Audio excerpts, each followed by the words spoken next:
Maciej Janik versus Isaak Krut, maybe better known as Duo Final, at least to me, member of the Discord that shall not be named. What are you talking about? There is no Discord. There is no Discord, that's right. Actually, both these individuals might be in that Discord. Yeah. Maybe, I don't know. I'm obviously not on the Discord. What do I know?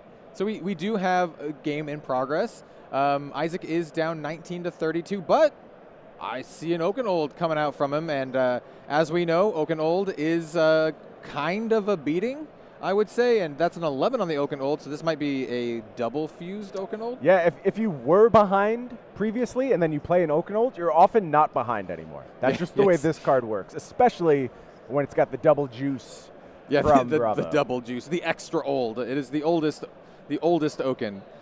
Both of these players, Starvo aficionados. They've been in it from the beginning. I believe Maciej punched his ticket with Starvo in the first place. I think the same about Isaak Krut. I'm not 100% sure on that one, but both these players know their way around this mirror match very well. Yeah, and I gotta say, I definitely respect the Lexi sleeves from Maciej. Yeah, respect, much respect. A little bit of a ruse there from Duo Final. So yeah, I guess Maciej is just kind of in the tank here, deciding what he's gonna block with. I mean, Oakenold threatens cards from hand no matter what. Even if it deals, 1 point of damage, unlike Crippling Crush, it does rip 2 cards from hand. They're not discarded, but it still takes them from you. Yeah, I often say there's no way to win against a fused Oakenold. Something bad is going to happen to you. I mean, best case scenario, you have D-Reacts, maybe D-Reacts that are ready in the arsenal, and then you can get away with some stuff sometimes. Still, though, even in that scenario, you might be leaking some damage through, and then you're losing cards from hand. Yeah. I mean, Tannen and I were talking about it a little bit before. Oakenold has to be one of the most powerful attacks in the entire game right now. I think so. I think it stands alone as the most powerful attack in the game in my eyes. Yeah. I don't think there's much argument to be had with that. It's so good. And especially in conjunction with that Starvo ability that has defined the metagame since the release of Everfest. It's so funny. It overshadows all the other contributions we've seen from Everfest. Like we said, literally every deck has been revolutionized by Everfest, but you forget it sometime because of the dramatic impact Bravo has had on this metagame. Yeah, that without a doubt, anyone who keeps up with Flesh and Blood, Starvo, Bravo, star of the show, he is the star of the show. I mean, it's written on the card. Earned his name very well. And so we do Pulse of Eisenloft. Yeah, D-React from Maciej. It's, okay. You're basically using this to soak up some damage. You're still going to have those harmful on hits. Going to go ahead and present the hand to Isaak. Isaak grabs a couple of options from there. Yeah. Rips 2 cards straight to the bottom of the deck. I also got to say, man, Crown of Seeds puts in so much work. You're not kidding. So much work. You're not kidding, Red Zone. What a card that has proven itself to be. I think it's one that's going to be with us in the metagame for a very, very long time. I think so as well. Follow up Winter's Wail here, looking to push a little bit more damage, is Isaak. We think Isaak has already locked up a Pro Tour top 8. Incredible achievement. But again, cross your T's, dot your I's. Make sure we play to the end here when we're playing Flesh and Blood and Isaak Krut trying to get this W. Yep, 100%. Never over till it's over. But 11-2 is fairly commanding. Yeah, of course. Another Canadian, member of the crew alongside D. Rude, who had a top 4 performance at the Calling Indianapolis. We have, was this a Crown of Seas activation? I believe that is what we were looking at right now. Yep. Tunic, tick up. Ooh. Moves up the Starvo for... Yeah, 2-card fuse there. Yeah. I was calling this earlier. This is Captain Planet time. Mm-hmm.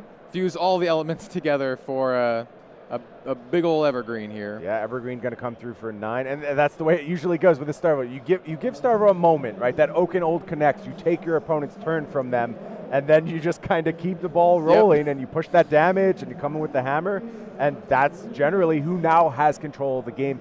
And that lasts until Maciej can find a way to break serve. Sometimes it's a D-React.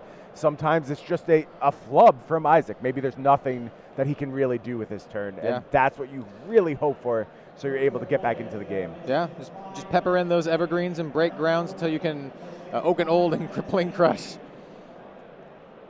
Not a bad strategy if you can do it. Winner's Bite going to be the lead here for Maciej. I love Winner's Bite. I think this card is... oh, the blue is so good. Yeah, it just demands a card from hand. And in a matchup like this, I mean, that's what you're looking for here. And if you don't need it for its play effect, you can use it to fuse, you can use it to pitch. Yeah, I love Winner's Bite. No, it does absolutely everything for these decks. Isaak going to line up a block. Does have the 3 block in the form of Winter's Grasp. Not too many 3 blocks left in Starvo after the banning of Autumn's Touch, but Isaak does have one there.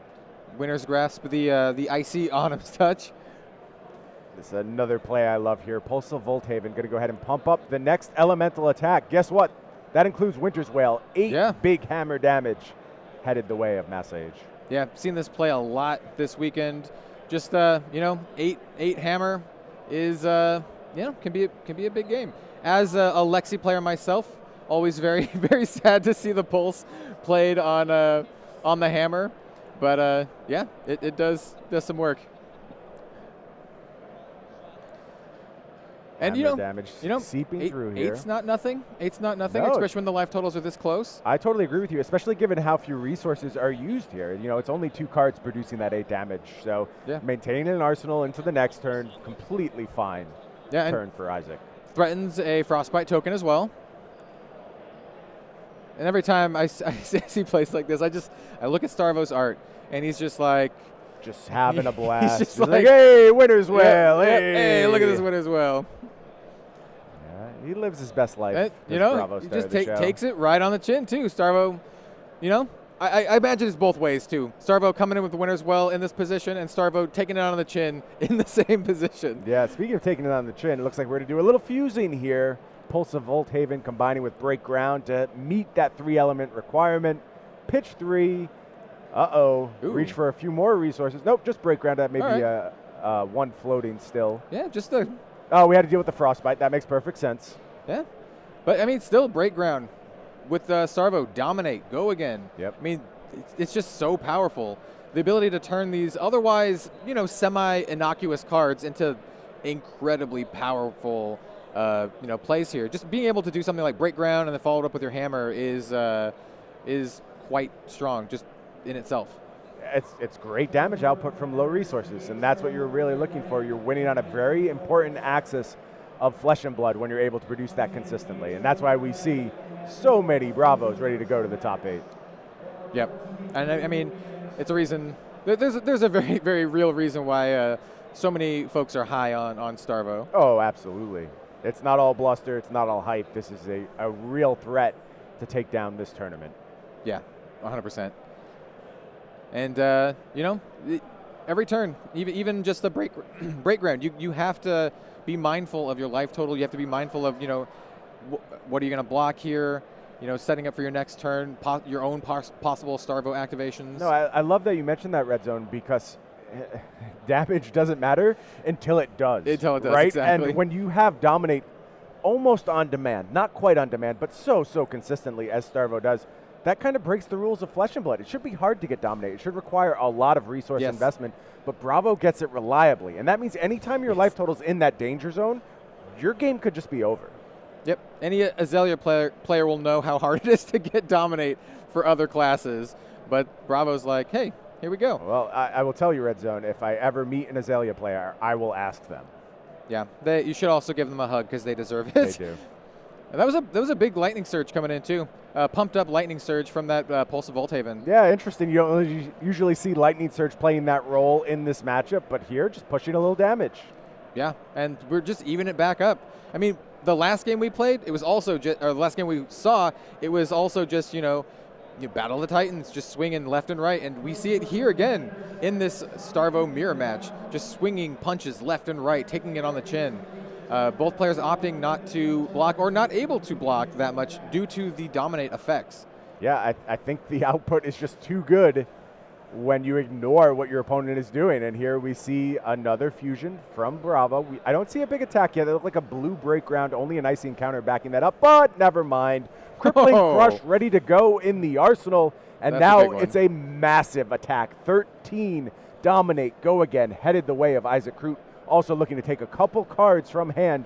This is a moment where Isaak really needs that D-react to stem some of the bleeding. Yeah, this is brutal. Absolutely brutal. Technically lethal. Look at that praying, is Janik really looking up to the skies saying, please let this crippling crush go through. He's like, come on, I can do it. I can stick in this. I mean, again, how much is at stake here? Looking to get a berth in the first ever top 8 for Flesh and Blood Pro Tour. It means everything. It's history. It's dollars in your pocket. Yeah. It's that unique card. So many things at stake here. It's basically everything. Yeah, like you said, money, recognition. Like, it's the real deal. And for all of us who have just lived Flesh and Blood since its inception, who have been there through the trenches in OP, dreaming of this moment, to see it come possibly to a realization off of this fused crippling crush, you see why you see that outpouring of emotion on Janik's side. Yeah, and when you're this far, it's just like tensions are high, but you really can't let the pressure get to you. You have to be tempered with your plays. You have to, think everything through, and that's why, these players are taking their times with their block. They want to block, as optimal as possible, the perfect block. Even if it's only with one card, it has to be that perfect card. Yeah, and it looks like we're finding some equipment that we want to commit to defense here. Isaak pulling forth those Ironhide legs, has Rampart ready to go, going to go ahead, activate that Tunic. That means it's defense reaction time, turn Timber, fuse. Yeah. And a little bit of disappointment there for Maciej. Really wanted to push through that crush effect and just eat Isaac's next turn. Going to have to settle for a small amount of damage. It is backed up by a Frosty 4. That's a big deal. Yeah, good. Yeah, good old Frosty 4. Yeah, Isaak just had the answer this turn. That turn Timber. Huge moment for a turn Timber, and that's how these games go. Can you rise to the occasion when Bravo puts you to the test? Can you respond to that crippling crush, that spinal crush, to that multiple turns of Bravo activation, one after another? Do you find your out? That's always the question being asked. Thus far, Isaak able to do so. Yeah, and we've seen so far these players are able to do it. They're able to, stay in there tit for tat. Coming in with a massive crippling crush and just being met with the, the very timely defense reaction. And, that's not by, chance. Like, that's by design. That's deck construction. That's hours and hours of practice. That's planning. That's knowing the matchups inside and out, all culminating in your performance at this first Pro Tour. Yeah, I can only imagine how many hours, how many matches these players have played versus, mirror matches versus all of the meta decks. And, to get this far, you have to put in a lot of work. Absolutely. And as you said, Frosty Hammer just kind of coming on in. Yeah, speaking of putting in a lot of work, this is one of the key things in not only this matchup, but really the entire kit of Starvo. Starvo does a little bit of everything. That's why it's been so dominant during its brief but impressive reign here in Flesh and Blood. Winners Well has put in so much work. If such a statistic existed, I would be willing to bet that Winners Well is one of the most attacked with weapons in Flesh and Blood. Sounds about right to me. Oh, very interesting here. Looks like we're going with expose the elements here. This is a big play from Maciej. This is going to try and go ahead and get rid of a few pieces of equipment from Isaak, possibly eating that Crown of Seeds, which is a huge swing as we head into this late game. Yeah, this is a very spicy play. And this card, this is one that has been so polarizing ever since it entered the metagame. Some people love it, some people hate it, but you see how high the ceiling is. Eating Crown of Seeds, I mean, this could happen at any point in the game, but so rough. Whenever it happens, it's completely game-changing. Not only that, but eating Crown of Seeds and effectively neutering that Rampart of the Ram's head with that -1 counter on it. Yeah, I mean, Isaac's defensive options are severely limited at this moment. And I'll be completely honest. When I first saw Expose the Elements, I'm like, this is a pretty sweet card, but I was a little bit down on it. But You know, here, it might make me a believer. That's a incredibly back-breaking card. Yeah, and Maciej has had a couple of really good turns in a row. Last turn, we saw that big crippling crush. Isaak was up to the task. Now, we see it exposed to the elements doing its thing. It doesn't always achieve its goals, but when it does, like I said, that ceiling is sky high. And for the rest of the game, Rampart nor Crown of Seeds going to be available for Isaak to play any defense. Yeah, I mean, that was literally like best case scenario. Absolutely. Exposed to the elements. Absolutely. The only thing better is you could have done it earlier, but Yes. I mean, yeah, for sure. That's what you're targeting. That's what you're trying to hit, and mission accomplished. Yeah, the good old classic 2-for-1. And it's like, not just 2-for-1, but it's like you're getting rid of two very reusable cards. Incredible cards. Yeah. Incredible cards that have huge influence over the game. So if you're Isaak in this spot, Red Zone, what happens to your game plan? Have you just completely shifted your focus? Are you like, I need to close this now, otherwise this disadvantage is going to build up over time? 100%. Like, it's going to be incredibly hard to play for the long game with these two, pivotal cards, down and out. Your options are so much more limited here. Yeah, and I think that's why you see Maciej going ahead and committing some of this equipment at this moment. Yeah. Wants to seize back tempo, does not want that 100%. frostbite to come through, wants a full grip, and going to go ahead and try and seize initiative at this moment, not give Isaak the chance to fire back. First step, winner's wail. Yep, just hammer time again. And Frosty, good old Frosty winner's wail. This taxing effect, the frostbite token is going to be incredibly relevant here. And also think about like how this usually plays out. Winner's Wail has that breakpoint of 4, right? That's annoying. But if you're in a Starvo mirror, yeah, you have your Rampart. You'll be fine. You throw one card in front of it, put a little resource into that Rampart. You probably have something from floating in your resource pool from activating Crown of Seeds anyway. You're completely fine. Yep. Not so much anymore. Now this is a very, very real card that's going to demand 2 cards Exactly. here. Yeah. It just, not having Crown of Seeds or Rampart means an extra card from hand every single Winter's Wail, unless you want to take the damage. Not being able to 3-block and then Crown of Seeds is huge. I can't say enough about how Maciej has navigated these last few turns of the game. I also want to point out, pretty sure I saw a pummel in hand, and that's going to get real sketchy as this game goes on for Isaak. Defensive options limited, surprise attack from the hand with that pummel could be the thing that ultimately seals a top 8 berth for Maciej. Yeah, I'll tell you what, Brian, I do loves me a good pummel. It's one of my favorite cards in the game. Right I'll be completely honest. Right there with you, Red Zone. Especially when it's coming in on a good old attack action, ripping a card from hand. It's it's just a great surprise if you're playing it. Nasty surprise if you're against it. Yeah, so 5 damage headed the way of Maciej right now. Yeah, looks like we have maybe a little bit of a little discussion with the judges here. Maybe clarifying some things. Of course, stakes this high, need to make sure everything is done properly. Yep, yeah. Good administration of the game, so we'll let them get it all sorted out. Yeah, meanwhile, Isaak has presented blue break ground, just an attack for 5. Yeah, I mean, fairly tame attack, all things considered. We've been seeing 11 plus dominates this game. This is not even a Starvo buffed up break ground, just a regular break ground. Yeah, and Maciej has a nice little block there, I would say. Heaven's Claws blocking for 3, just going to soak some of that damage. Yeah, I think you're pretty happy just taking 2 here. I agree, and that's going to be it for Isaac's turn, and that means now turn back to Maciej with Feyendel Spring Tunic at the ready. Defensive options reduced for Isaak Krut. Not a dominating turn here, just going to be a red break ground. But again, no good defensive options. So if this gets a lot of cards from hand, that's problematic for Isaak. And we know, Red Zone. Yes. We know that yes. that pummel is lurking. 2 cards in hand, meaning the resources are there for Maciej. Can find a way to go ahead and produce that pummel. That just might be a ticket to the top 8 of this Pro Tour. This is always the interesting thing here. When you're up against a class that you know plays pummel, they have 2 cards in hand, and they have a card, attacking you.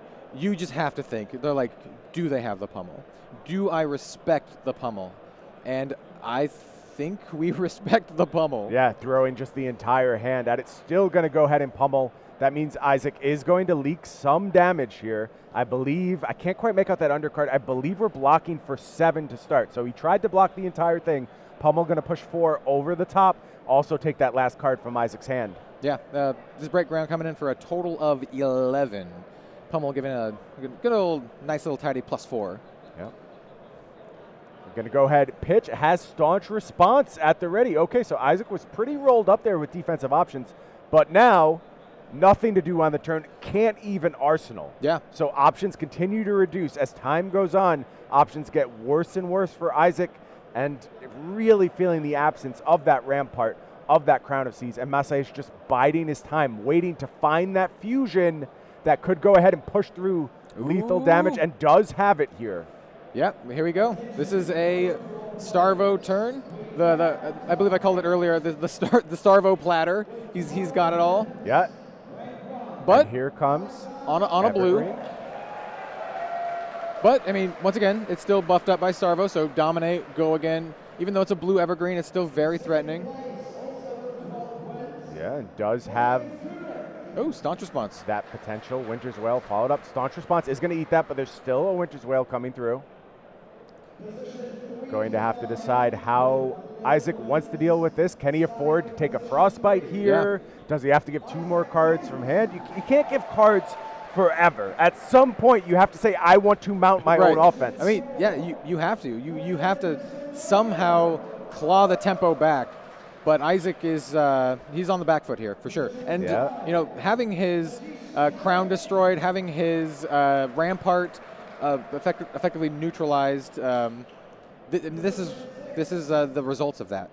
Yeah, absolutely. And it looks like it's going to be just a hammer for Isaak Krut, trying to just get a little damage through. Not a frosty one, just some flat 4 damage here. Yep, just good old plain Winters.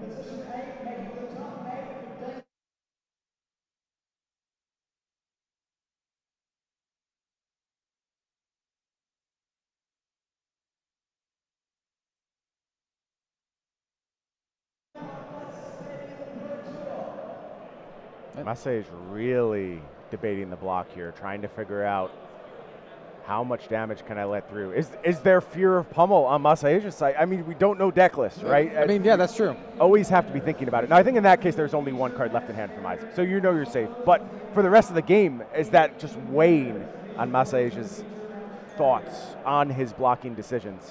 Yeah, I mean, pummel's great. Threat of pummel is also great. Absolutely. Sometimes the unplayed card is just as dangerous. Yeah, I mean, you always have to have it in the back of your mind, right? And this is just a casual blue lightning surge. I do believe this was played from the arsenal, so it does have go again. Yep. And 2 damage here, you know, once again, that's a decent chunk of his life. At this point, a third of his life. Yeah, and it connects, and it brings Isaak down to 4. So Isaak trying to say, how little can I commit here? Can I please get some offense in? Now, Crater Fist at the ready with a block 3. True. Could be decent. That could be what it needs to turn the tide here, but I see him lining up some smaller blocks. I saw an Evergreen pull to the front. Of course, only blocking 2. Really feeling the absence of that Autumn's Touch in that instant. Yeah, 100%. Yeah, you can never forget how many just 2 blocks are in most Starvo decks these days. A lot. There's also a bunch of no blocks as well. So, I mean, defense isn't always their best option. Yeah. And I think we've seen that with deck construction here. We've seen the Starvos try and take a more aggressive approach. Just going to let a little bit more damage through. Isaak falls to 3, and you see why he was looking at this moment to go ahead and let something through, because we have the fusion, we have the dominated Evergreen, and that's a red one. It's going to be coming through for 9, dominate, go again. These are the turns that Isaak really needs to claw back into this. And yeah, 9 dominate, your opponent's sitting at 7. They do have a card in Arsenal, right? You can never discount that. So dominate versus card in Arsenal, defense reactions are aplenty here. Yeah, could find. Maciej also has 3 Tunic counters at the ready. Yeah, lots of good options here for Janik. And even if that card in Arsenal isn't a defense reaction, we also have Crown of Seeds. Unlike our opponent, Red Zone. Yes, yes. I mean, you haven't seen like the super clear frustration from Isaak about not having that Crown of Seeds, but as a Starvo player, someone who has a lot of games under my belt with Starvo, the thought of playing without Crown of Seeds, it kind of brings a tear to my eye. I can't imagine not having that tool in my arsenal. You don't often see Crown of Seeds destroyed. It's a very uncommon occurrence. Sturdy piece of equipment. Does have a nice block here for this Evergreen. It's going to be Turn Timber.